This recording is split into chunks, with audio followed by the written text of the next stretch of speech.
especially here in the United States, there's a tendency to think that things are owed to one. You know,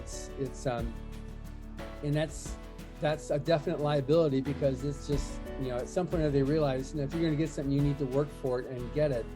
So again, let's go over a little bit about your whole, how you capture each step of the way, how you owned it and overcame it, and then take your next level up, like your mindset.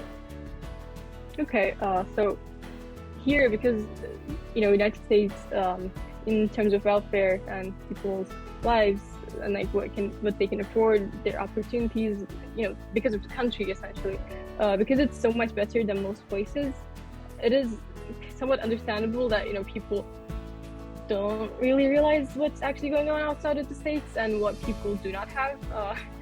But actually, you're not owed anything. Like, for example, public schools, I've seen many people complaining about how they didn't have a 3D modeling class. And I'm like, what do you mean? We didn't have any electives. We didn't get to choose anything.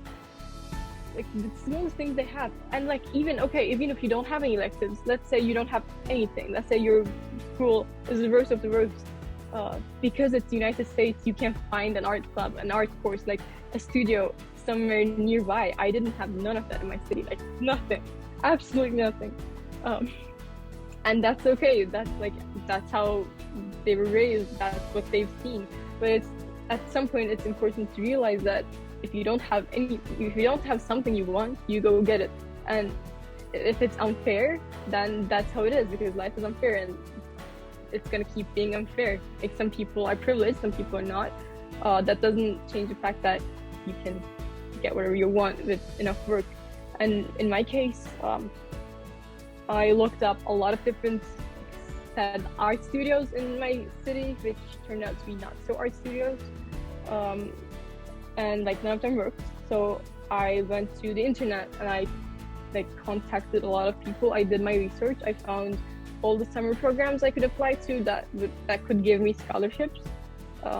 And then I applied to those things. I researched how to get those scholarships. I researched how to be a good candidate, because it's all on the internet. It's all there. Like, I didn't have the physical resources, but I still had internet, which I'm sure a lot of people here also have. Yeah. So I went to those I went to those summer camps. For example, with England, it was an art pre-college program. My focus was in game art and game design in there too.